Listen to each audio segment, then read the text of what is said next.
Yep. I said it before and I'll say it again. That scene, that last scene. What does it mean?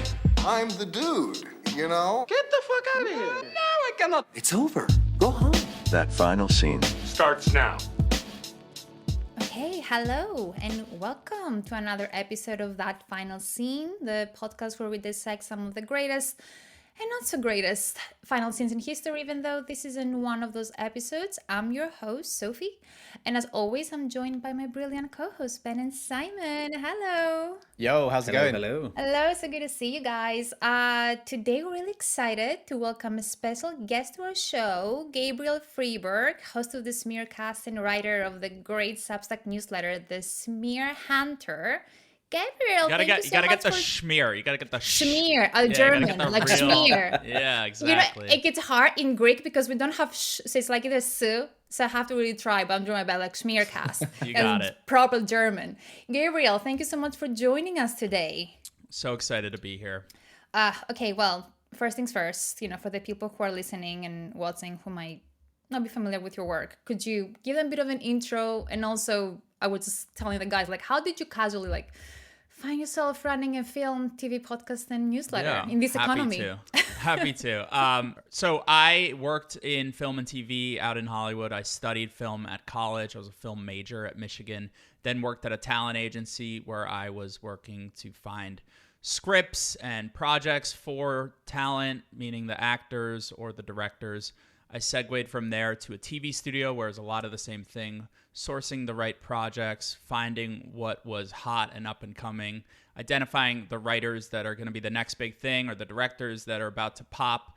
And obviously what is encapsulated within that is watching a ton of things. So many movies, so many TV shows over the course of my life and my career. During the writer and actor strike a couple years back, I started this newsletter called The Schmear Hunter just to get some recommendations out to some people I really was watching and reading so much, and I wanted to share that not just with my company, but with friends within the business and other producers and talent. And what started as just kind of a lark and a hobby, people liked it. I kept going with it. At a certain point, I was like, okay, what does this look like if we're doing this full time? And that meant adding on the podcast, which has been going since the top of 2024, which I take a lot of pleasure and pride in. So much fun to be interviewing special guests like writers and directors and showrunners. And I take a lot of personal enjoyment and professional enjoyment out of that too. And the podcast sometimes features TV recaps and reviewing. Right now we're covering Severance and White Lotus. So it's a very busy time. And but movies are my first love. So I'm also covering film all the time. Big releases, small releases. What I say with the Schmear Hunter is that the tagline, so to speak, is unpacking the hype, elevating the unknown. And so we're going to dive into the biggest things, of course, and explicate them and figure out what is interesting about them. But I take the most pride in identifying what's something worth people's time that isn't getting the shine that it deserves.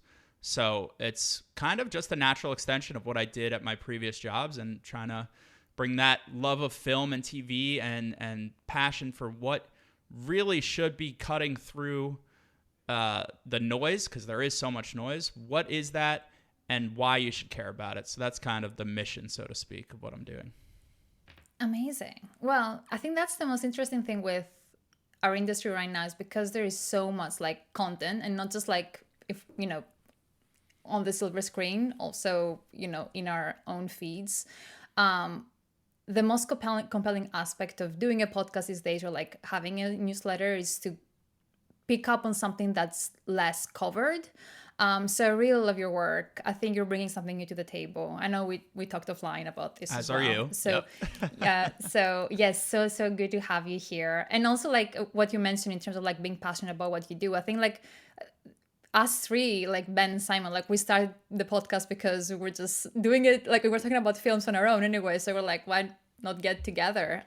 But yeah, so good to have you. I think there's a lot of room for different kinds of film and TV conversation. I think it's so critical to have the casual friends hanging out feel. I think it's also important what, like, at the other end, what Matt Bellany does with The Town, to get really into the nitty gritty of the business.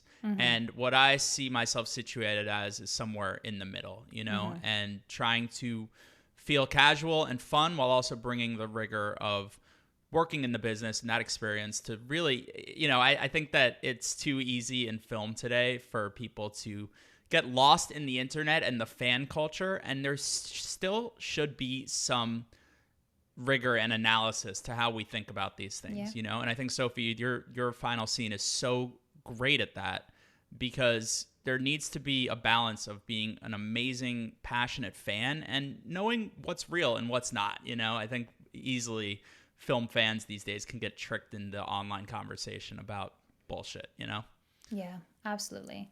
Well, speaking of rigor, I know you just came back from Berlinale, which is, I'm sure, like, it was a lot, but like in the best way possible, like having done a few film festivals myself abroad as well.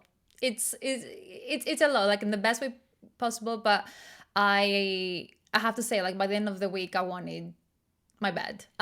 So tell me, how was it? Like, I saw you caught the Mikey 17 screening. How was the experience? How was the festival itself? It was great. I mean, this was my second Berlinale. Since I started doing the Schmear Hunter a couple of years back, I've now been to a few of these, but second Berlinale. Last year, Berlin was my first time, and I really threw myself into it. It was my first film festival. I was like, I'm going to see everything. And I really, it was debilitating to my health, both physically and mentally. And this time around, there's more responsibilities. We got the podcast going a couple times a week. There's TV to cover. I said, I'm just going to be a little more healthful with this film festival. I do not need to kill myself. I did say, you know, if a movie is not good, I'm going to feel okay stepping out of it after 20 minutes. There's just too much to do. But fortunately, the movies were really good. The balance and equilibrium at the festival, I felt totally fine. I did see Mickey 17. That was definitely like the headliner of the festival. I don't know how much you want me to talk about it now, but I will just give a couple non-spoiler impressions of it, which is good on Bong Joon-ho for making this, because to see such a masterful director work with such a big budget and make a studio film, that is unfortunately more rare than ever. Like, we think of James Cameron and how he would make these movies every few years, and bang, there's another James Cameron masterpiece that makes $1 billion and cost, you know, hundreds of millions. And now, unless it's a Marvel movie or a DC movie, you're not getting a huge budget, and you're definitely not getting a director with vision. So I say that to say that Bong Joon-ho has that vision and executes it pretty well. I think the movie's like really messy and kind of silly. It's definitely more in line with Okja and Snowpiercer in terms of those fables about capitalism mixed with some zany humor and some action and always that Bong Joon-ho darkness. But the mix for me is not as perfect as, say, Parasite or Memories of Murder, or as psychologically deep as something like Mother, which I guess I've enjoyed those types of Bong movies more. But we'll see. I'm pretty nervous. The movie cost a lot of money. It's not supposed to make too much money, so it'll really have to rely on the passion of film fans to bolster it, and the love of Robert Pattinson. And I know that the love of Rob Pat and the love of Bong Joon-ho is strong, so we'll see, you know. What was the budget? $150 million. Oh, wow. That's crazy. Projected to make $18 million in its opening weekend. Wow. Not good. But I do wonder. There's such expectation, isn't there, right, from a director like that, especially off the back of Parasite, which, you know, wins the Academy, you know, as is such a powerhouse. Like, still today is such like a powerhouse of a film. Like, even on a rewatch now, what is it, like, what are we, like 4 or 5 years out from Parasite, whenever it was? It's still an incredible watch. It's really hard to go into that. You know, many amazing directors have then gone into that studio atmosphere and not been able to, I don't know, been tied down by it. Your vision gets compromised when more cooks are in the kitchen and more producers are involved, and it's always going to be a risk when you bring in someone who's so idiosyncratic artistically and then give them that much money. but it's very exciting too. And just in this next year, you know, we have Warner Brothers bankrolling a Paul Thomas Anderson movie that's supposed to cost around that same amount. We have Alejandro Iñárritu making a movie with Tom Cruise for a studio. We'll see how these experiments go. You know, they're going to be exciting for us in terms of content and talking about them, because they'll be like potentially hot messes, but also could be masterpieces. So I'm excited. It's worth a shot though, right? Like, I mean, we've had so many years of just hundreds of millions of dollars being pumped into the superhero movies. And the fact that we're like 2 weeks out from the last Captain America movie, which has like done nowhere near what they would have wanted it to do. Right. That's slowing down so drastically. It feels like it's worth it. It's like worth a punt, right? Like, not everybody's going to be able to do like a Dune. You know, that's not going to happen every year like it was with Marvel so consistently.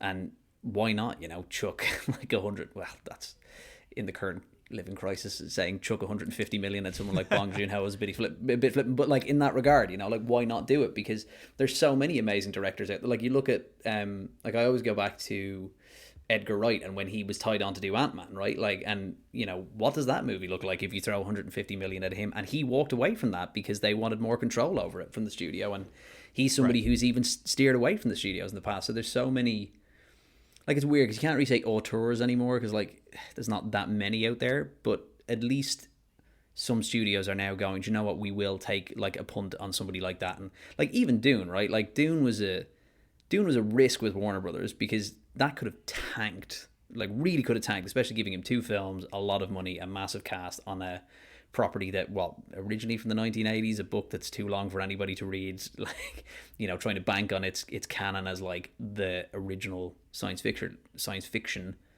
you know, book. But you're giving it to Denis Villeneuve, who is the sci-fi guy, so you're kind of putting the trust in him, you know? Yeah.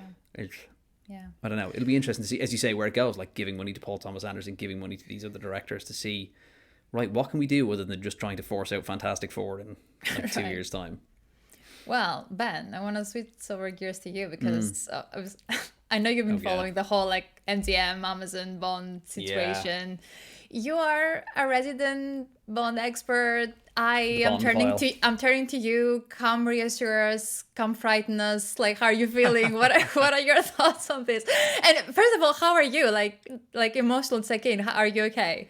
Yeah, I'm all right. Do you know what? I still don't really know how to feel about it because I think I was having a conversation with a friend about this, and I think you can disagree with a lot of what like Barbara Broccoli and Michael G. Wilson have done with the Bond franchise, but they've never really rushed into anything. Like, spin-offs have been talked about in the past. Like I mentioned to you, Sophie, like I think I messaged you on Instagram being like, oh God, the Jinx movie is going to rear its head again. Right? Because that was the thing at the turn of the century. They did the movie with Halle Berry and they thought, oh, do you know what? We could do like an American one. And they went, no, listen, Bond is what it is. We are keeping this as like a siloed universe. And they've now given it to Amazon. And there is a worry, right, that they could just go, okay, there's so much IP here. Like, there was talk of, like, after the last Bond movie, giving Ana de Armas something, like, in the same way that she's gotten the John Wick spin-off. I do worry about it as somebody who's, like, as we talk about on this podcast, probably way too much when people are sick of it, like, as somebody who is, like, owes a lot of their personality to those films and grew up watching those movies.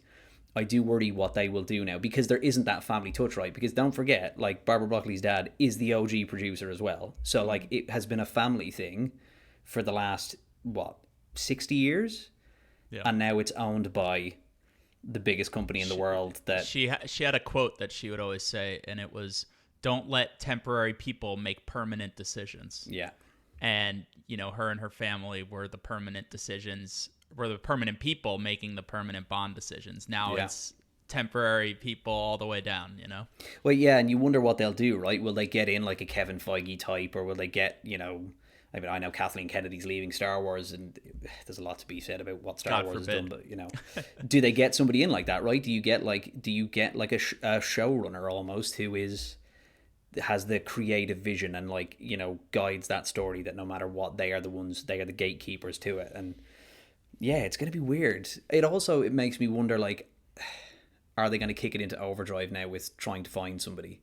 There's another really good podcast called, I think they're called Pulp Kitchen, I think is what they are. I can't remember the name of it, but they made a really good point that they were looking at Harris Dickinson from that new Nicole Kidman movie. Apparently his slate is blank. If you look on his IMDb page, there is no up and coming movies, and he's the young hot actor about town, which is a bit of a weird thing. I'm pretty sure he's going to play one of the Beatles in those Beatles. Oh yeah, but that's filmed though, right? Or at least they're working on that now. I think with Mescal and is it Paul Mescal and Barry Keoghan and all? Yeah, that'll film soonish. Yeah, but I think post that, I think he's got like quite a clear. I like that pick. I love Harris Dickinson. I think it's an interesting one if you want to go young, but I don't know. I think the Aaron Taylor Johnson ship has sailed. You know, it's gone.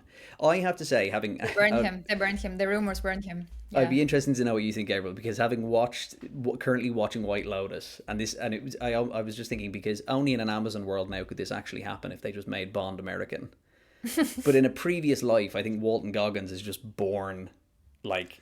It's so funny you say that. Charisma and the like the man is like naturally suave, which like you can't really say, even though he's playing like such a weird kind of reclusive asshole on the White Lotus, he still has like this like incredible like charm about how he carries himself.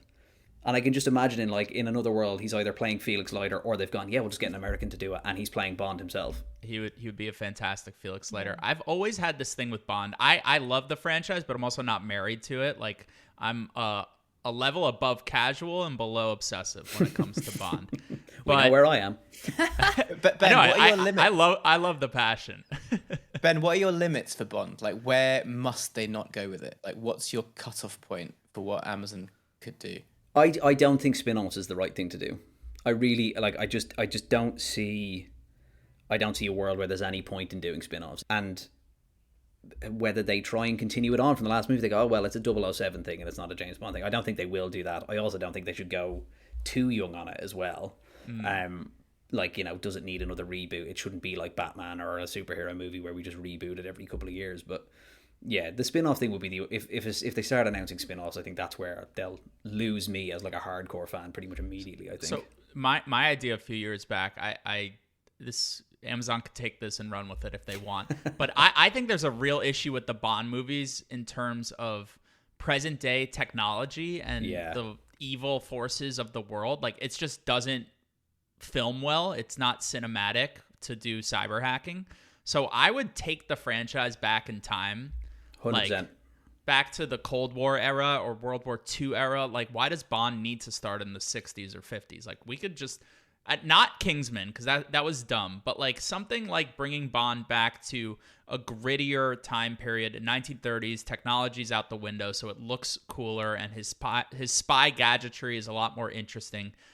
Slash the budget in half. Don't have like Heineken bottles everywhere, you know, and go for something like grittier and more cinematic. Yeah. So like, what would a lot more smoking as well in the 1930s? Yeah, he needs to be smoking, of course. Hasn't smoked in a long time. Yeah, bring that. But back. that was Tarantino's idea, right? Tarantino's idea when he was asked about it was when they talked to him about what would you do. He was like, well, I'd keep Brosnan in, I'd make Bond older, I'd make him a little bit darker, and I'd bring it back to like the 60s, or as you say, like set it in the Cold War or something like that. But the thing is, if you do go back in time, you still come up against the issue of like the politics of who plays the baddie. You know, can it be a Russian? Like, can it be from someone from the Middle East? Like, even though it's set in the past, it'll still have a lot of the kind of what's going on in the present. You'd have to subvert it somehow.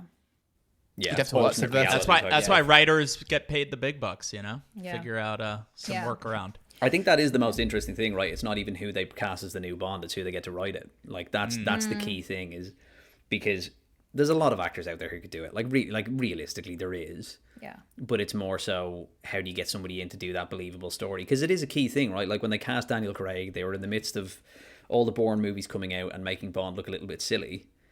And actually, this is probably one of the longest gaps we've had. I was looking at something the other day talking about like the biggest gaps between films, and it's coming up onto one of the longest, because I think it was about 4 years between Die Another Day and Casino Royale. We're already 5 years out now from No Time to Die, so, or at least the original slate for No Time to Die would have been 2020 before the pandemic, and so it's taken quite a long time for them, which is unusual in this, because it's been like consistently churning out movies for the last like 50 years. Yeah. What makes me worried about the Amazon thing is, and when I look at the streaming services that I'm subscribed to, like Prime is the one that speaks the least to me, and it's because I don't know, I'm guessing it's the same thing in the US, but like here you see it's investing so heavily in those bro action flicks that Jeremy that just Clarkson TV programming. So Chris Pratt, John Krasinski, Ritter, John Statham, like everything, bro, big, muscular sort of films that use like 2 brain cells to make. So it's and it's probably working for them because these films have like high viewership. So I don't know, are we gonna see that type of Bond from them next? Like, are they gonna lean heavily into action and like explosions as opposed to story? I think that's the lowest common denominator. Sounds very possible. Yeah. Yeah, it just. I mean, it's what they did with Lord of the Rings, right? They just they pumped a load of money into it. Like, you know, I think Rings of Power is like their most expensive production ever, and they've just threw a load of money at it. But that hasn't necessarily worked either. No, it hasn't. So we'll see. It'll be interesting to see if they go back to the books as well, right? Because there's also a load of canon there from Ian Fleming that's not been used in short stories and stuff, and how much they draw on that, or do they go purely brand new? Let's try and I don't know. I'll be interested to see what happens. I've talked about it too much. I feel like I hijack every podcast we do about talking about Bond. So Gabriel's here, so we need to get more of his opinion on things. Come on, Simon, how are you? Like, let's like you mentioned the Wild Robot before we start recording. Would love to get your thoughts. Yeah, I was browsing the list of Oscar nominations and realized how few of the films I've actually seen. But I guess I'm possibly the only one out of us lot that have seen Wild Robot. Have you seen that, Gabriel? I've seen Wild Robot. Yep. Oh, you have? Cool. Yeah, I thought it was all right. It's quite politically correct, and it's I watched it with my 6-year-old daughter who thought it was great, and it actually held her attention for the full duration. It's a novel by this guy called Peter Brown, who I don't know about, but he wrote the novel a few years ago, and it's been adapted from that. And I do try and see anything with Matt Berry in it, and he's one of the voice actors. Yeah, right. He's pretty good. Plays like a gopher or a beaver or something. Yeah, right? yeah, exactly. He's very well cast in it. It's kind of got his beard. Did you just say he's very well cast in it? I didn't, but I would like to pretend that I got that correct. Bill Nye's in it. Bill Nye's voice, yep. Obligatory family-friendly movie voice. I thought it was quite good. Is it the favorite it. for the Oscar? Is it favorite for Best Animated Picture? I don't know. I would say yes. I think we could get into this later with the Oscars, but my dark horse pick is Flo, and Flo's been winning a lot of stuff. That was up for the BAFTA as well, yeah. I think Wild Robot could still be the favorite. Nice. Yeah. Well, as long as Wallace and Gromit doesn't win it, I think we'll be okay. What? Because it's a yawn fest. Well, no, I think it won the BAFTA, but I think it won it on the it's a British film kind of basis, rather than it was the best film in the category, because it was in with Flo, which looks. I haven't seen it, but I mean the animation style, and it looks amazing. And Wild Robot. Simon, I agree with you. I think Wild Robot's really great, and I loved how just visually beautiful it was. You know, I don't think you expect that too much from animated features, at least coming from the United States that have huge budgets. You know, they have a certain look at this point, but this, the director Chris Sanders seemed to be trying to do something very Miyazaki inspired, and I think that animators say that all the time, like Miyazaki this, Miyazaki that. Like, of course everyone wants to be Miyazaki, but I think he reached towards it and sort of achieved it, at least in the first half of the film. The second half I thought was way too loud and busy and more conventional, but I thought the first half was really beautiful. Yeah, for anyone that hasn't seen it, it kind of the beginning of it is it sort of imagines sort of an apocalyptic scenario on Earth, and a robot designed to serve humans kind of washes up on the shore of this land, and there's like a gosling. It kind of gets born, and the first thing it sees is this robot, and then it sort of thinks it's its parent, and then the robot ends up taking care of it. And the story is kind of like how the animals have to work together, which is the kind of the really nice message of the film. But you do have to suspend your disbelief as an adult, and you're like, these are definitely, they would be preying on each other pretty hard in these circumstances. But then very quickly they kind of get around this by having some kind of pact between the animals where they promise not to eat each other. And Olive was happy with that. So well, it's also about parenthood too, and letting go of your child when they grow up to a certain point. Yeah, I thought it was really touching. I love the robot. You've probably seen it. Even if you haven't seen the movie, you've seen the adverts for it or the trailers. And it's just this like big white ball of a robot with 2 eyes and arms. That's what it looks like. But then all of its contraptions and gizmos and all the things it can do are really where the animators have a lot of fun with it, which I thought was cool. Yeah, it's cute. Nice. It's one of those things where it's always hard to give things character visually by doing less. It's a real skill there, isn't it? It's easy to make things overly complicated and then it loses its meaning, but they've done a really nice job on the artwork, I think. Oh, nice. Simon, I'm guessing you haven't seen any other Oscar films in preparation of this episode? No, I've seen a couple of them, but no, it's okay. Like no more than I had seen last week. Well, like Gabriel, for context, like this is Simon's least favorite time of the year, Oscar season. And to be fair, I don't blame you, Simon. Like, who cares? But also everyone cares. So it's one of those things that you can't avoid if you're covering film. But Simon, I did try to make it a bit more tolerable for you this year. I tried my best to have some notes here to bring you in, because I think you're gonna doze off otherwise. But I think we should just get into it. What's this? It's a movie. No! Oh, I liked it. No! Can I say something? No! I don't get it. What don't you get about it? 2025 Academy Awards this Sunday, and obviously it's a tradition of the show that we're going to break down the major categories and give our predictions. So yeah, again, Gabriel, very thankful to be having you on for this year with us. I also put out a poll on Substack for our community, so they got to vote on their predictions and their fan favorites, and I have the results somewhere in tab 5 right here in front of me. I'll try to find them. So yeah, huge thanks to everyone who got to send in their thoughts. We will be weaving those into our discussion as well. Should we get into it? Please do it. Amazing. Okay, so we'll save Best Picture for last. And we're gonna start with the acting categories. Best Actor. The nominees are Adrien Brody, The Brutalist; Timothée Chalamet, Complete Unknown; Ray Fiennes, Conclave; Sebastian Stan, The Apprentice; Coleman Domingo, Sing Sing. I'm gonna start with you, Ben. Who do I think will win it? Who's your pick for this category? Yeah, let's start with predictions. Well, if I was going from the ones I've seen, I weirdly would probably go Ray Fiennes. I watched Conclave over the weekend and I really enjoyed it. But I mean, the hype is that Brody will win it, right? Like, I mean, I know we were talking about this before, that Chalamet won the SAG award, but I think just the nature of the film and the hype around it, I'd be very surprised if Brody doesn't win it. I mean, if my rogue choice of like who I'd want to win it, yeah, Ray Fiennes or Sebastian Stan, because I think that would really upset a lot of people if he won it, and I don't necessarily think that's a bad thing. It would be the upset of the And listen, Coleman Domingo's great in Sing Sing. Like we've talked about the Sing Sing. I've talked about Sing Sing on the podcast before. Like, I enjoyed the movie. It's a nice movie, but it's a bit like almost too Oscar baity for me. And like, he is great in it, but I think his Oscar's coming. I think I said this in the last episode. I think it's coming. Sure. I just don't think it's for this one. Yeah. Gabriel, what's your take for this? I'm going with my New York City boy. Grew up just 40 blocks south of me. We were in rec league basketball together, and that is not Adrien Brody. That's Timothée Chalamet. Wow. Okay. Wow. Listen, okay. The prediction. So that's your prediction. That's who I want, and that's my prediction. Okay. Oh, okay. Wow. Okay. Okay.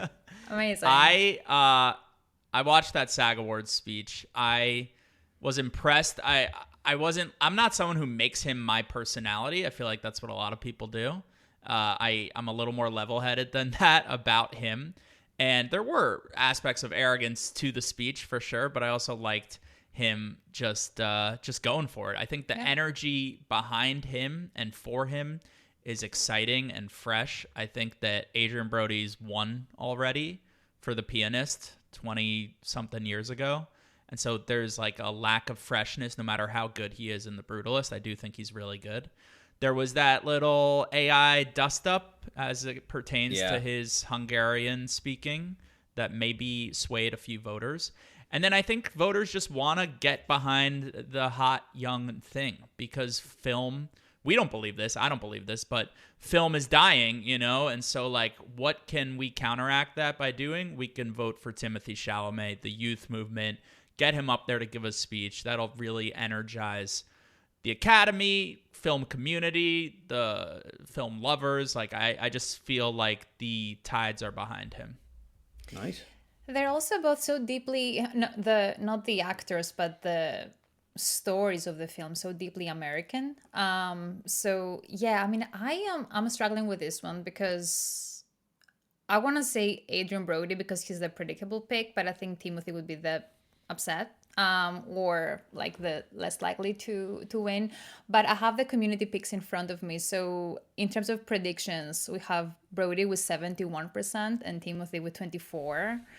But the person that like to see win is Coleman Domingo at 33%. So he's number one. Yeah, Ray Fiennes at 30 and Brody with 27, and Timothée scored last. Oh, so wow, okay. That was interesting. I mean, that's mostly I wonder what people would say today, though. You know, I don't know when you took this poll, but after that speech, after his SNL hosting, you know, people's opinions, we all see our own politics, our own countries change so damn fast. You know? Absolutely. For sure. I think with Timothée, he's becoming a bit of a polarizing figure because he has a way of like pull a stunt, and also you have the Jenner genre in there somewhere, and I think people, you know, can't help but associate themselves with the Kardashian drama. I think personally, I think with Timothée Chalamet, I think it's almost like a jealousy thing. Yeah. I think people don't really like the fact that he is this good at such a young age and is already like getting close to being one of the highest paid actors in the world. Like there's definitely an element of like, well, he's not Leonardo DiCaprio, and like Leo did it for years. It's like, yeah, it fucking doesn't matter. Like, yeah, what is he, like 26, 27, whatever age he is? I think people probably don't like the fact that he is becoming so successful at such a young age. I feel like he's the guy at the poker table who just like keeps winning and keeps betting, and his hands could suck. It doesn't matter. And now people are like gathering around the table, He's like got almost lucky. supporting him, like, because when someone's winning, it's just exciting. And he's just, like, who even knows if he's got good hot hands, but he keeps winning, and that's just feels like the energy, and I don't want to pick against that, you know. Nice. Yeah. Let's move on. Best actress. Okay, so for best actress we have Cynthia Erivo, Wicked, Carla Sofia Gascon, Emilian Perez, Mikey Madison, Anora, Demi Moore, The Substance, and Fernanda Torres for I'm Still Here. Gabriel, let's start with you. Who do you think will take the home for the Oscar? Carla Sofia Gascon, right? Nothing's happened to her, right? Right? Wait, oh my god. To be fair, wait, am I missing something? Did something happen? I genuinely think that would have been a valid response like a month ago. Like, I thought that would be like a fair prediction. That's like I don't think Carla Sofia Gascon got any votes. I don't think even Carla Sofia Gascon voted for herself. No, my pick is Demi Moore with The Substance.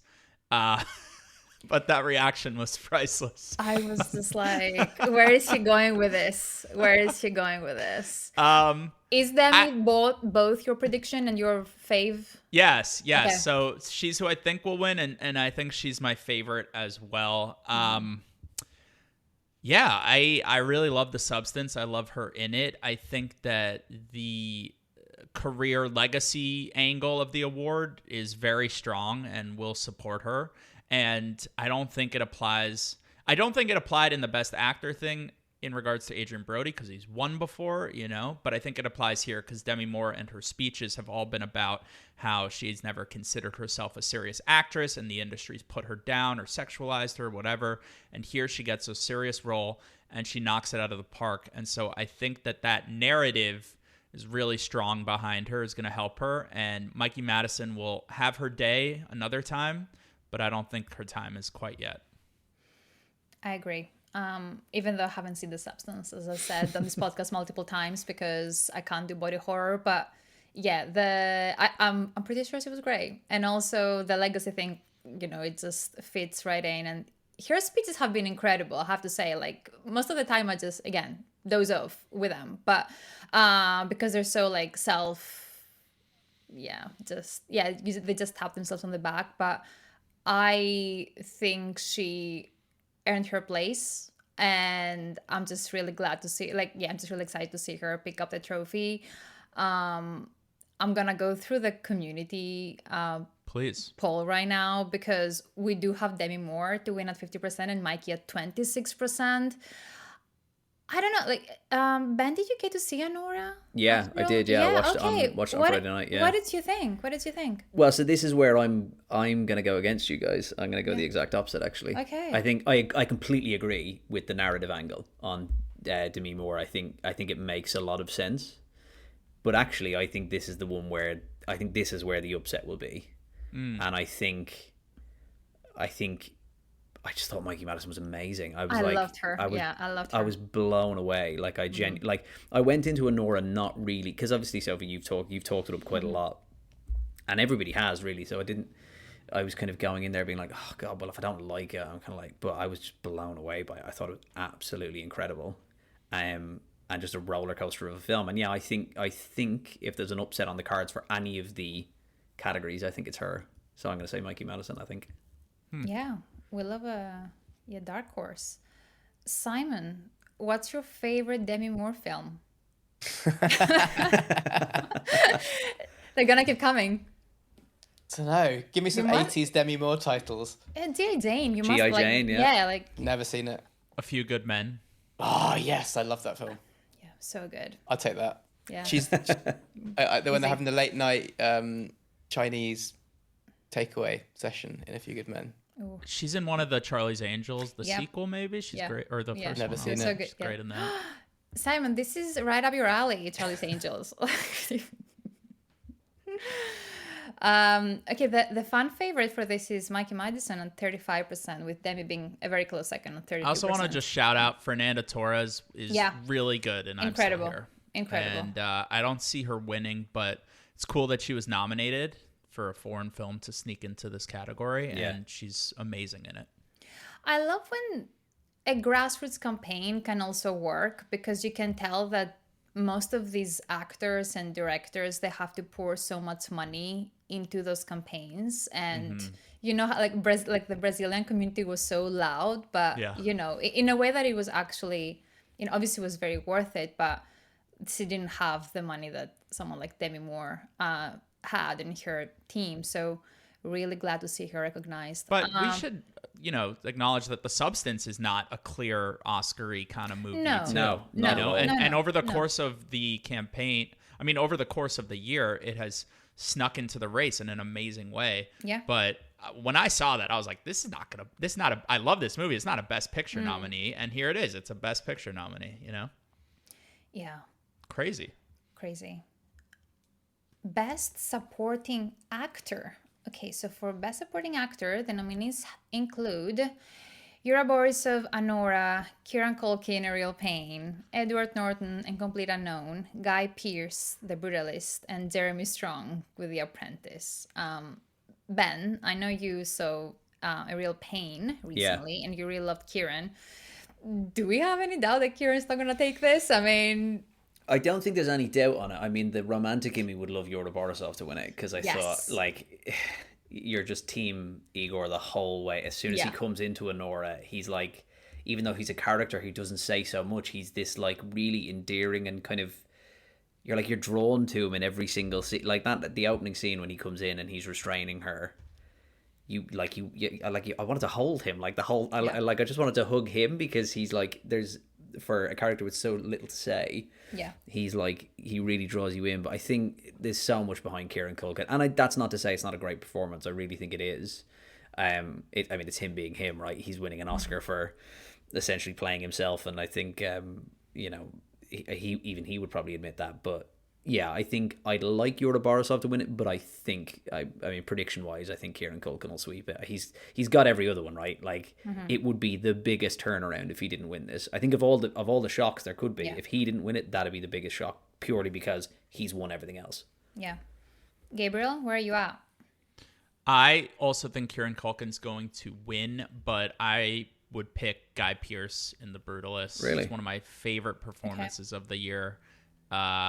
I think that he's an actor who's always good in everything, and just remains, even in this own race, like pretty underrated. And I think in The Brutalist, he's just such a delicious villain. You know, he's so smarmy and smug, but he has his own insecurities. And Guy Pearce, obviously so damn handsome, you know. So for him to do the despicable things he does, even though he should be in a position of power, I think it's really impressive. And there is like a cartoonishness to him, but I think that's on purpose. You know, like he's supposed to be haughty. He's supposed to be coming off like he's putting on airs, you know, and I think that he took a lot of inspiration from 50s actors like James Mason and Cary Grant to be that like, you know, mid-Atlantic accent, like overly verbose, you know, mid-century guy, and I thought he nailed the role. So it's one of my favorite performances of the year for leads or supporting. So I would easily give it to him here. And you could really stick it to Kevin Spacey in his award speech if he did win it. So that's another reason to get it, just to really fucking give it to him on the biggest stage. I don't get that feud or beef. I don't know how that cropped up.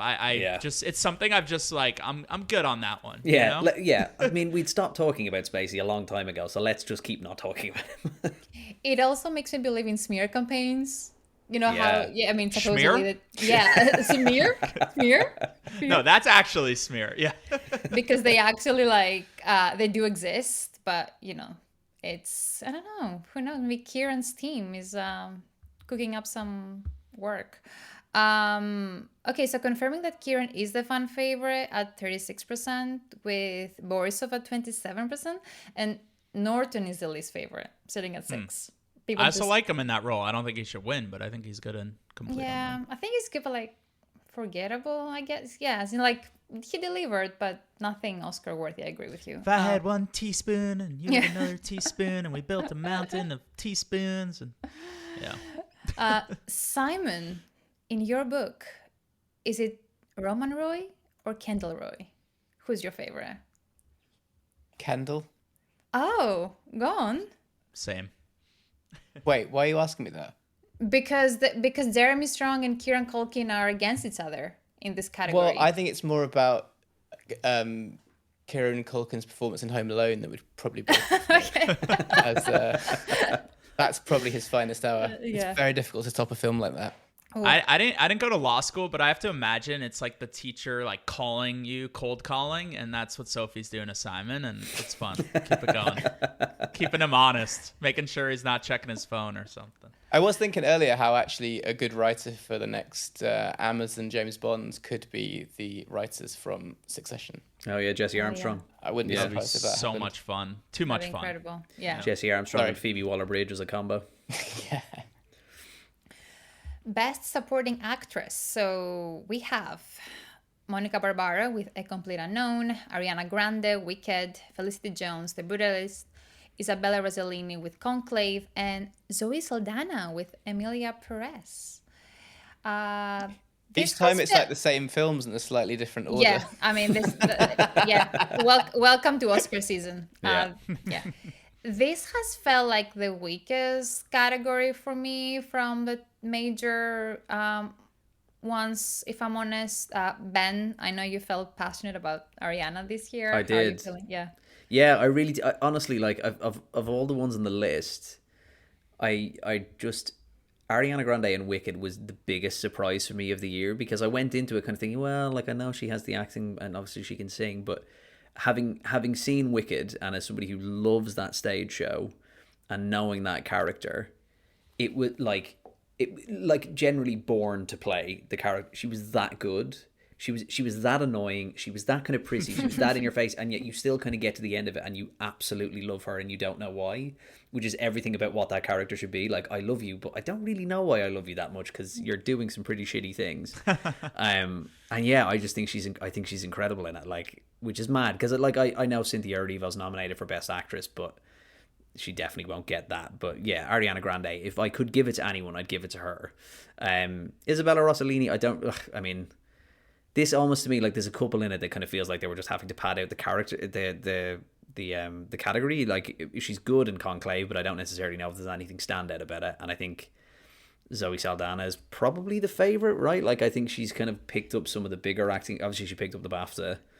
I think she got the Golden Globe as well, didn't she? I think she got everything. SAG, Golden Globes, BAFTAs, Critics' Choice, because they kind of, once the Gascon kind of stuff kicked off, they really kind of Netflix put all their eggs in that basket. So wouldn't surprise me if she won it, but God, I'd love it if Ariana Grande won it.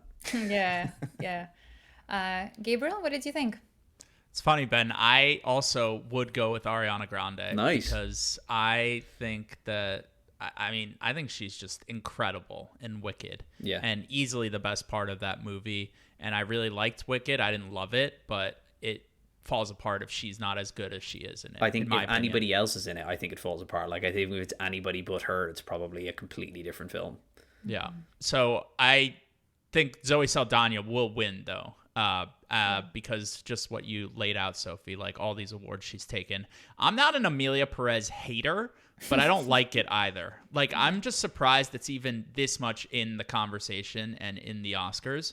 Like, it's a 2.5, 3-star movie that I watched. Okay, that was crazy. Never need to see it again, you know? And I just like can't believe it remains like so much in the consciousness with its lovers and its haters and the Carlos Sofia Gascon. I'm just like so tired of it, you know? Yeah. So I wouldn't even give it any award. I'm surprised it even had this many nominations. And Zoe Saldana is good in it, but like I would go with Ariana Grande here. I thought Monica Barbaro is amazing in A Complete Unknown, even though she does a lot of staring at Timothée Chalamet. Yeah. Felicity Jones, you know, not my thing in The Brutalist, but fine. And then the issue with Rossellini, like I thought she was amazing in Conclave, but her character didn't have anything to do. Yeah, she's in like 3 scenes. Yeah. It's actually a knock on Conclave for me that like if it had more of a feminist angle, could have been really interesting to counteract against all the cardinals. So I just wish she was like in it more. I think it almost hangs its hat on that ending. They kind of try and justify themselves not having any stronger women. They try and throw a bit of a curveball ending into it to make it in any way more diverse than just a load of Catholic men sitting around for 2.5 hours. Yeah, this is why this felt like a bit of a weak category for me. It's almost like her nomination was a bit forced. Like, oh, we need like a 5th person in there, and they picked someone who had like 5 minutes of screen time. Even though, what is quite surprising to me, like on the flip side, Isabella Rossellini won the fan favorite vote in our poll. Really? It's very close with Ariana. I think it was. Cool. I don't have the numbers, but it's like 33 or 32. So very similar. But Zoe came last in the fan vote at 9%. No one wants her to win. Everyone's over Amelia Perez. Everyone's over him. Yeah. It's a shame because she's a great actress. But yeah, this has this is gonna win an Oscar for a film that everyone hates. So yeah, not great. Anyway, best original screenplay. So we have Anora, The Brutalist, Ariel Payne, September 5, The Substance. Gabriel, have you seen September 5? Like, this is a film that no one has heard of seen all of in these the UK. movies. Like, I have, okay. yeah. Okay. This is a tight race. Who's your prediction? I think Anora is going to win, but my pick would be The Brutalist. And I just go back to The Brutalist and how many people say to me, like, this is a real guy, right? I'm like, no, this is not a real guy. This is a complete fiction and completely invented. It came from the mind of a very young filmmaker and his wife. It's a story that they wrote 5 or 6 years ago. I remember working at a talent agency and the script was being passed around and it was like, oh, it's The Brutalist. Like everyone loves The Brutalist, but there was always a but that'll never get made. It's a like 180-page epic that's supposed to be 3 hours and 40 minutes long, you know? And it's always been an amazing script. The fact that people confuse it with reality just speaks to how impressive it is to me. Yeah. Ben, what's your prediction? What's your fan fave? Yeah, I think Anora will probably win it, and actually, I have no qualms with that. I think that's great. But part of me would like to see Jesse Eisenberg get it for A Real Pain because I think, like, it's a really beautifully crafted story, and it's very it's very simple. It's not very long. Like, it's quite tidy. Like, if there's one thing I'd say about Anora, it's a bit long, but I think that's just because there's a couple of scenes that maybe go on too long, and that's not actually in the story itself. Whereas A Real Pain's really tidy, it's neat, and it got some really impactful moments in it. And listen, Jesse Eisenberg has been great. I think the whole campaign trail, and the fact that he's kind of running in the wake of Kieran Culkin, that he's like blazing this trail and winning all these awards, and you know, Jesse Eisenberg half the time is just having to go and receive these awards on his behalf. I'd love it if he got something. So I think Anora will win it, like Gabriel, but I would love to see A Real Pain win it, I think. Yeah, it would be the underdog win for sure. Yeah, for sure. And it'd be nice, I think, as well. Like, it'd be great for him, like, you know, for him to get up and do it after all this shit. I mean, the whole time people asking him about Mark Zuckerberg, it's like, okay, let's just park that and just accept the fact that the guy's a great writer and give him an award and recognition for that, and not that he played Mark Zuckerberg like 15 years ago. Yeah. Simon, from 1 to 10, how do you rate C. Eisenberg in The Social Network? 10. I love that it. film. That's in my like category of films that I regularly go back to and watch probably once a year. I find that such a pleasurable film to watch because the dialogue's so deliciously snappy, and I find it like you wish you could talk like the characters in that film because it's so witty and quick. Yeah, The rhythm of it's amazing. I think that's Fincher for me. I always go back to his films multiple times a year. Soundtrack's great as well. Yeah. Okay, best adapted screenplay. We have A Complete Unknown, Conclave, Emilia Perez, Nickel Boys, a new entry, and Sing Sing. Ben, any thoughts on this category?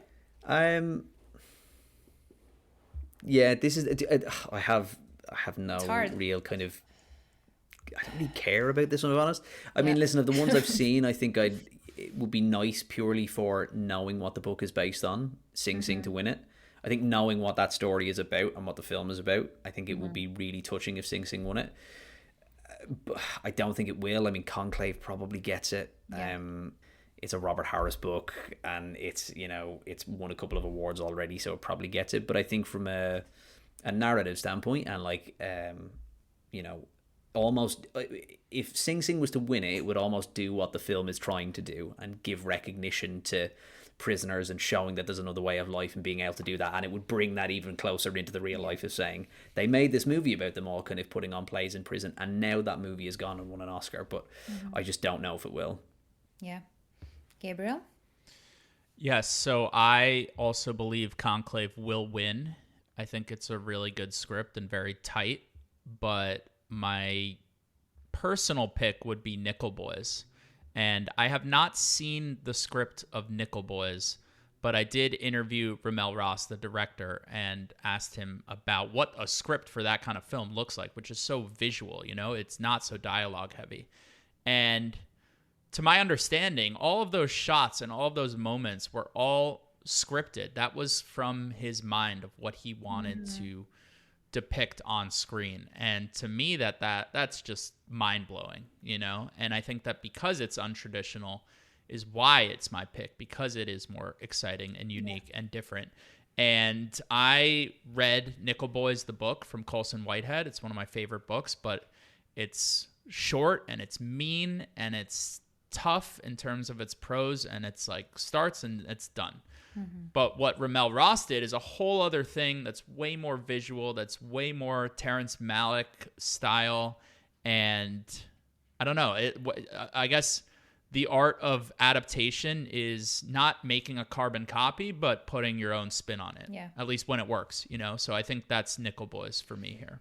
I love Nickel Boys. And Nickel Boys and Conclave were a tie as the screenplays people would love to see win. So I think that says a lot. But yeah, in terms of predictions, they're right there with you. Conclave number 1 and A Complete Unknown as the second most likely to win, but at 27, so a bit lower. A Complete Unknown, kind of like not as bad as Emilia Perez, but kind of like me, kind of similar to me, a movie where I'm like, it's good. Is it Oscar good? Yeah. It is not, That's my opinion, though. I agree. A lot of those biopics are, though, right? Like, I mean, of course. The same with Bohemian Rhapsody a couple of years ago. It's good, but like, is it Best Picture? Yeah, Rami Malek maybe Best Actor, but that's also the chip on my shoulder about these things is I just think it really frustrates me that it feels like, okay, the biopic is the shortcut to winning an Oscar, and it feels like a lot of people do that, but I need to get off that high horse. No, similar high horse. Like, I don't want to get too much onto this one, but like, Sophie, at the top you said like the Oscars, like they drive you nuts, but you still watch them. And that's kind of my feeling towards them. Some of my favorite movies of the year were not nominated or are not going to win. And I also am taking this awards, as I do every year, with a grain of salt. Like, this is what gets named the Best Picture, but everyone's got their own Best Picture, Best Actor in their heart, And I think increasingly, like, the opinion is more diverse across the range of films. And so I just take Oscars less seriously than I did maybe in the past. Yeah, you have to. You have to. I mean, we have Emilia Perez in the running, so like, you have to. Simon, do you want to know an adapted screenplay fun fact for one of what I believe is one of your favorite films? Yeah. Hit me. Okay, so James Ivory, at the age of 89, won for Call Me By Your Name, making him the oldest person to Really? ever win the Best Adapted Screenplay Oscar. 89. Wow. Amazing. Crazy. You love that film. I love that. Yeah, I always go back to that film. It's great. Okay. Awesome. Okay, Best Director or Best Directing. I'm not quite sure what's right because I think it's kind of different, the name in the BAFTAs versus the Oscars, but it's Best Director Directing. Okay, we have Sean Baker, Anora, Brady Corbet, The Brutalist, James Mangold for A Complete Unknown, Zoka Diard for Emilia Perez, and Coralie Fardiad for The Substance. Gabriel, who do you think will win here? This is super close. I think this is 50-50 for me between Sean Baker and Brady Corbet. I'm going to say that Brady Corbet will win, and Brady Corbet is also my personal pick for Best Director.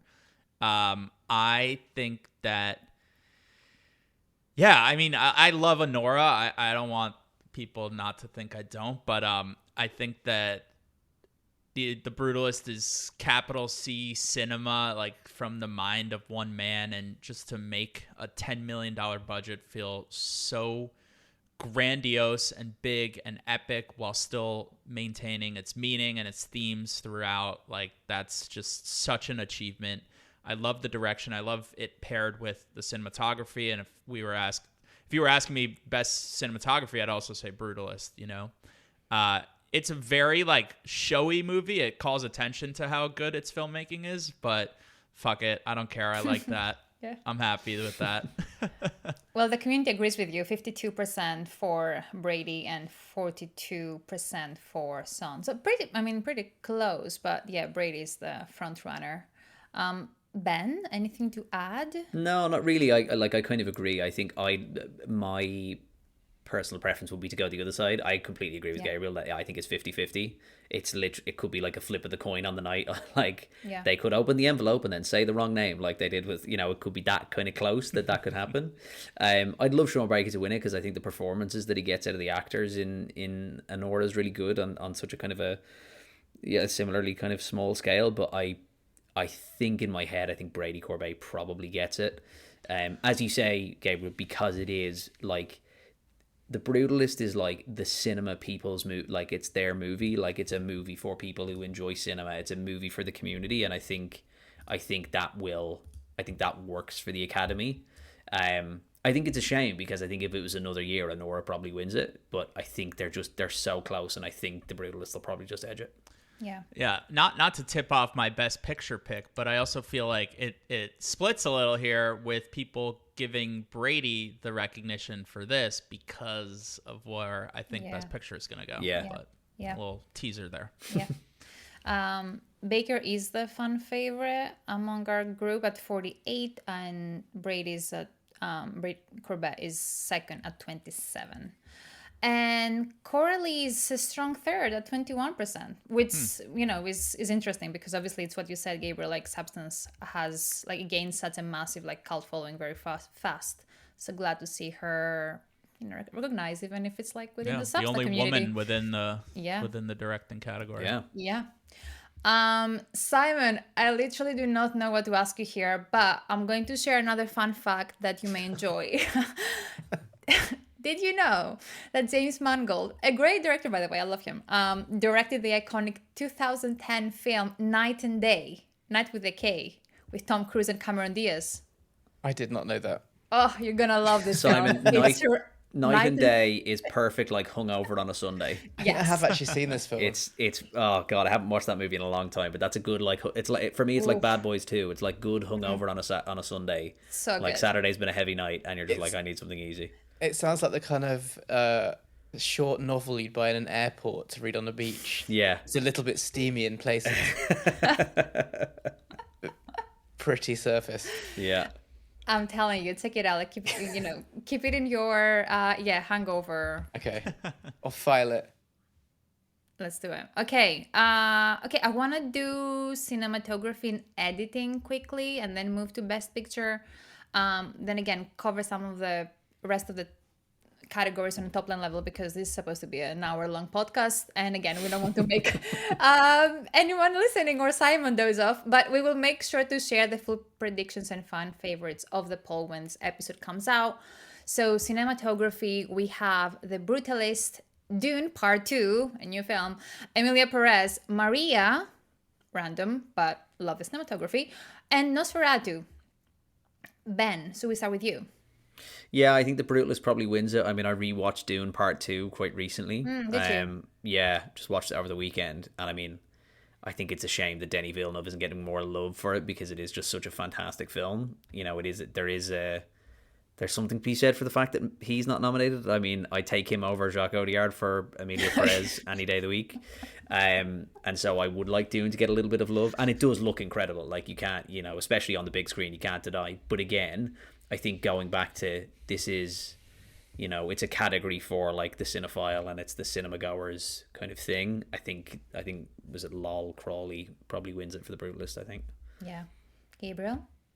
Like I just mentioned, I would pick The Brutalist here as well, and I also think it's going to win. I love Dune Part 2. Greg Fraser's camera work's like incredible. I've seen that movie also been like 4 times maybe at this point. And if there was an Oscar for favorite movie, not best movie, I think Dune would win. Yeah, if there was a fan favorite award, I think it would win. And not one of those bullshit like corporate sponsor fan favorite awards. Like they tried that one year. Yeah. No, it's such a like incredible movie, and my film going experience for Dune 2 was my favorite probably of any movie going experience of the year. But yeah, I'm going with The Brutalist. Lowell Crowley is awesome. He was on the Schmearcast recently talking about The Brutalist and how he made that film and how he, you know, stretched that budget to make it look so incredible. And yeah, it's a beautiful film. Some of those shots are pretty unforgettable, and I hope he wins because he's a cool guy. Yeah.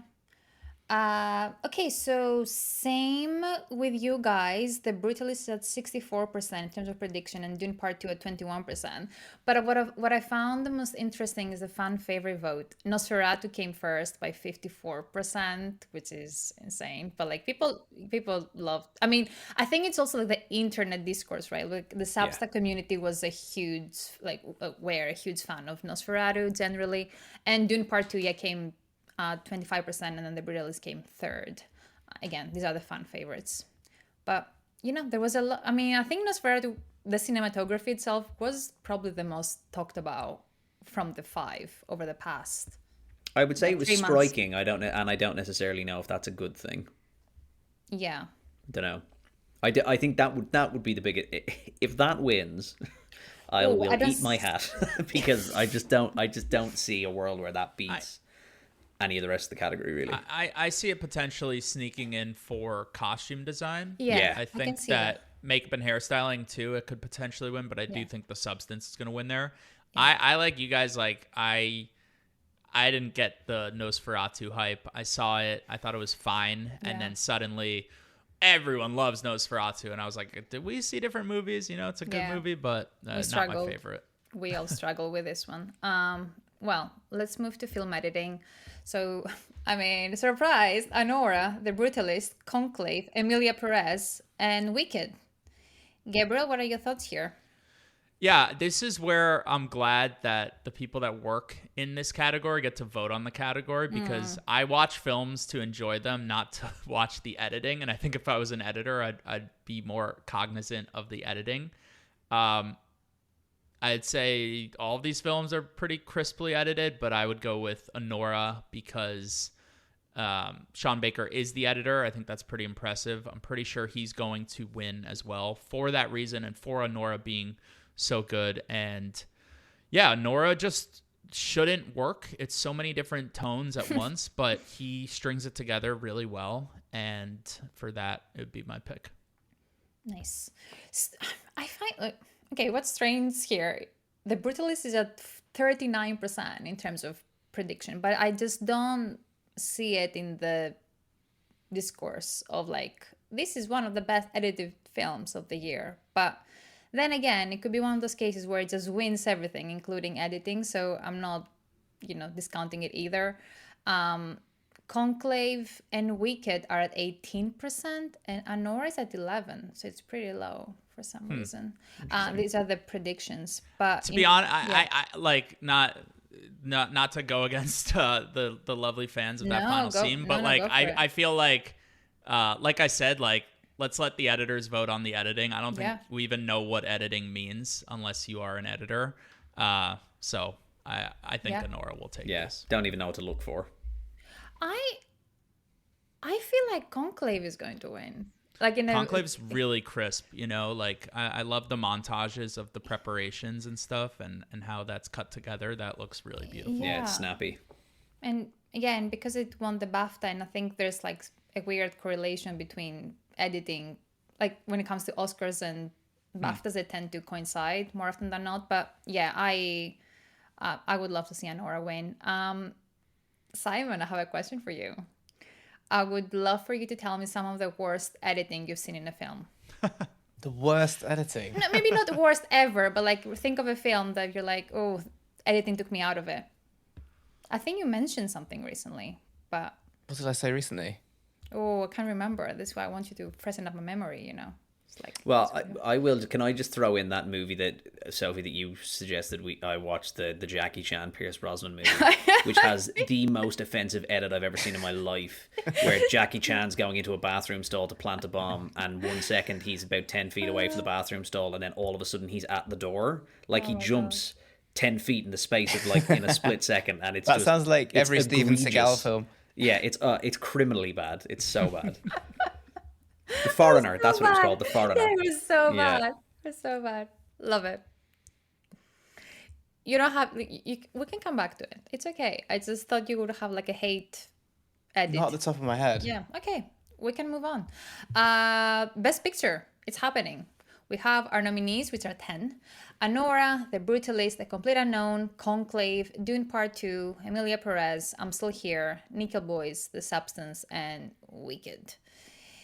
Gabriel, who do you think will take home the top prize? So I understand in the past few days it's now seems to be a 2-horse race between Conclave suddenly and Anora. Yeah.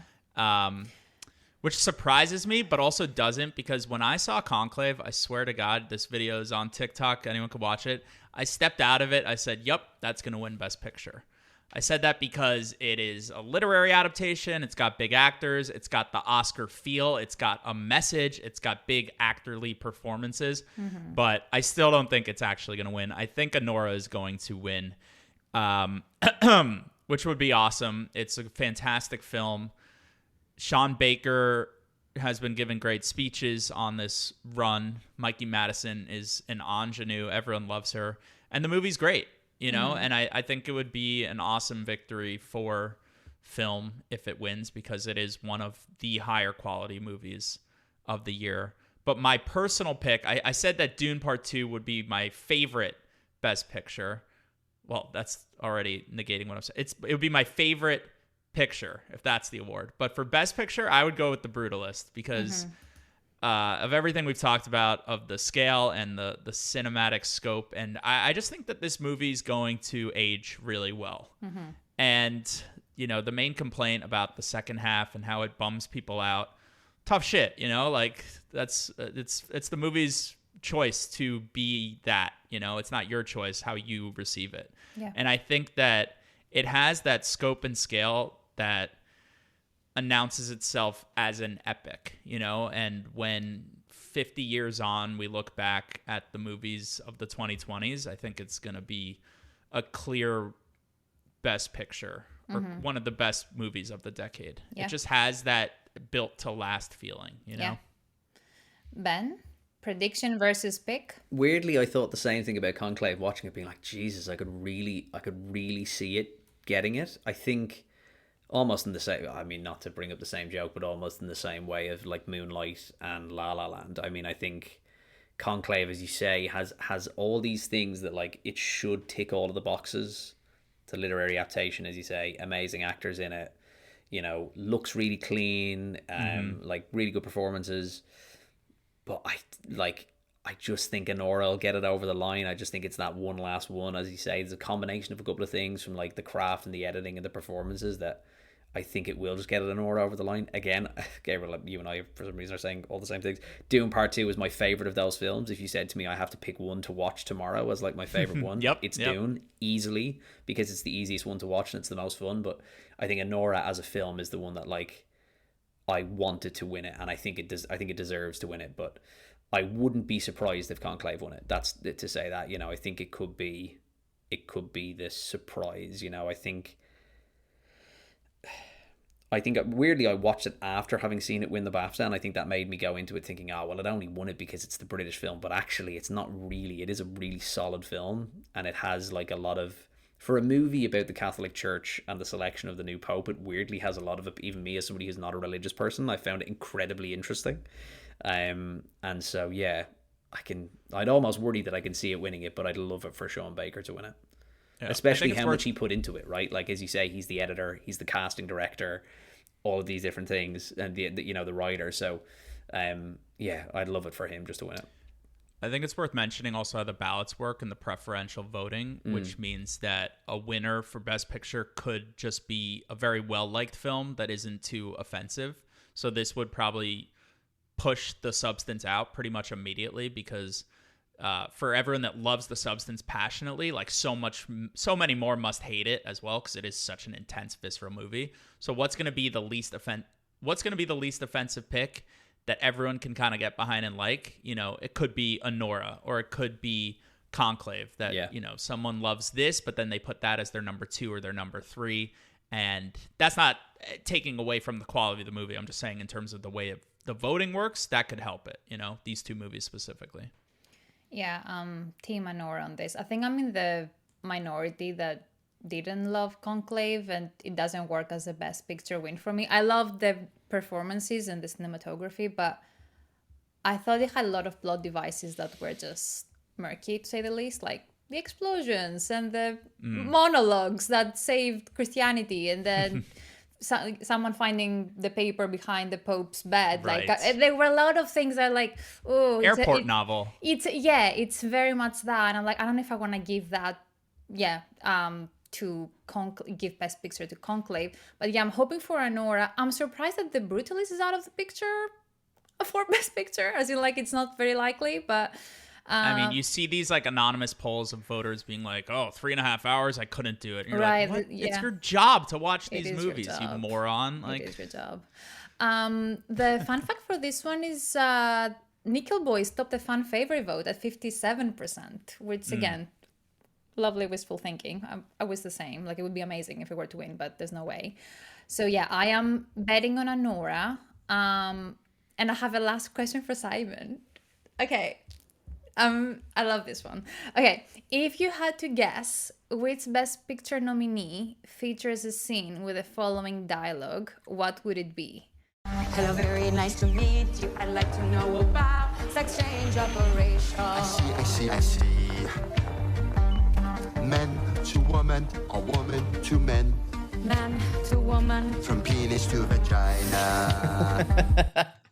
I mean, I want to say Conclave, given the ending, but That's so good. I'm gonna say Anora. You know what? Oh, wait, it's gonna be Wicked, isn't it? It's gonna be Wicked. It's Emilia Perez, which is why you have to see it. Okay. You have to experience that beautiful, rich dialogue for, what is it, like 2-hour long film? Yep. That clip automatically should just kind of take it out of contention, surely, right? Like that, if that's one of the songs that's in it, you know. I mean, come on. Direct from the Vatican. I hope Conan O'Brien, the host, like does something fun. Oh, he must. Yeah, surely he's gonna rip it to pieces. Yeah. God, that and his take on Conclave as a Catholic Irish American. I mean, Jesus, that's gonna be interesting to hear. Okay, so before we wrap up, do we want to mention any other categories? I know, Gabriel, you briefly mentioned, international and I just want to plug a few movies that are nominated in different things that I don't know if they necessarily should be winners, but are really good movies. In the international category, I love The Girl with the Needle. It's a really dark, intense movie that is amazing. Is it a best international feature? Not sure, but I love this movie. And as scary as it seems, I say dive right in if people are curious about it. Better Man, the Robbie Williams movie. You know, I got some people phoning in from England here, right? And I knew nothing. Good. I knew nothing about Robbie Williams. My girlfriend is German, so she loves him and understands the international presence that he has. I love this movie. It was fantastic. Yeah. It's got so much great energy. It's got so much verve. I went from not caring or knowing about Robbie Williams to actually being interested in him. But again, in Best International Feature, Seed of the Sacred Fig, a really hard, tough movie. Really incredible, though. Loved it. And the story behind the making of it is as good as the movie, as incredible as the movie, I should say. And then lastly, in the documentary feature, I'm still catching up on a few of these, but I love this movie, Soundtrack to a Coup d'etat. If you like to go on deep dive, late night, rabbit hole, wiki linking, like this is the kind of movie. It's like, reminds me of JFK, like you're in a conspiracy basically, and it's all true. It's about the assassination of Patrice Lumumba in like 1959 by the United States. He was about to be the democratic leader of the Congo, and because he had leftward leanings, the USA wanted to get him out, as did the major world powers. And so this movie is set to like a jazz soundtrack, all archival, first-person sources telling the story of this assassination. And it's just like a fever dream in a really exciting way. So I love all those movies. And I don't think they're going to take home much on Sunday night, but really good films. Oh, thank you for this. Yeah, I saw the Seed of the Sacred Fig recently. Tore me apart. Beautiful and devastating at the same time.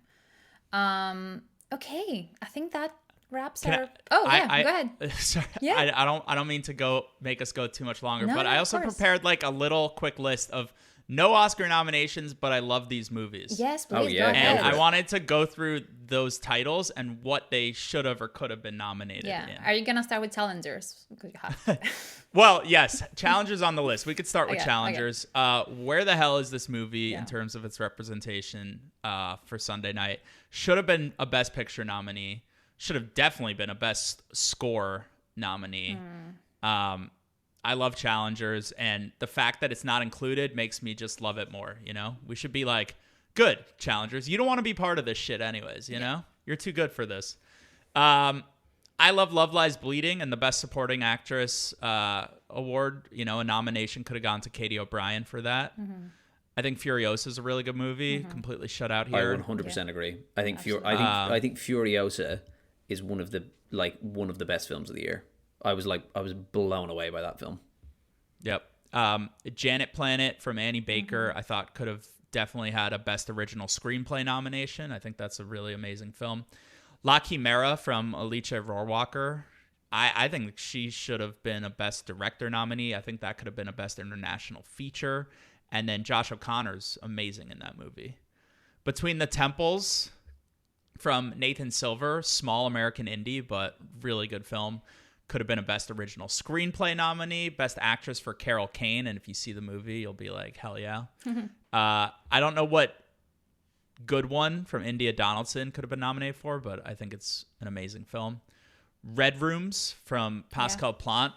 I definitely wish this got a Best International Feature nomination. That would have been really cool, and a showing that the Academy had a certain youthful edge to it, because this movie is super sharp and mean and scary, but in the way that like a more daring Academy should vote for. Challengers, we mentioned. I'm a huge Baby Girl supporter. I know their Baby Girl's been getting some hate, but I think that Harris Dickinson could have definitely been a Best Supporting Actor nominee for that. I also think Nicole Kidman could have been a Best Actress nominee for that.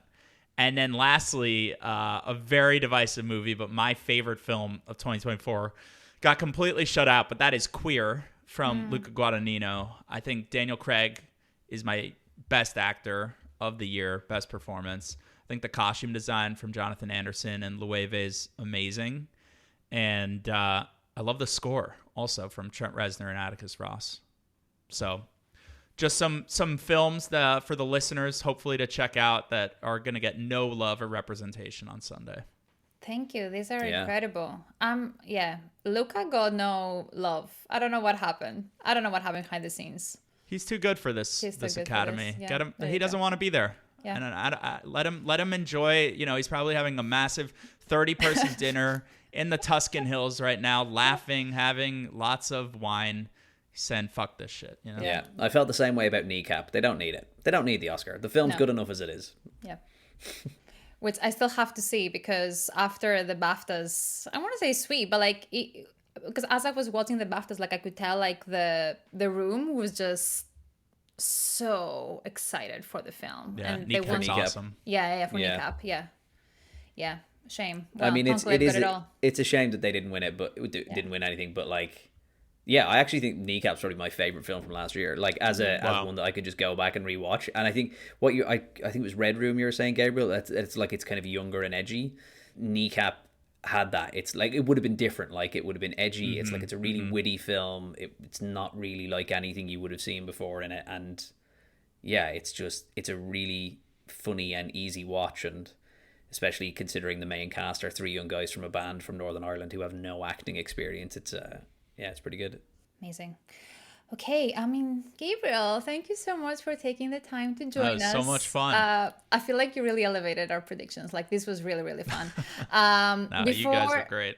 Thank you.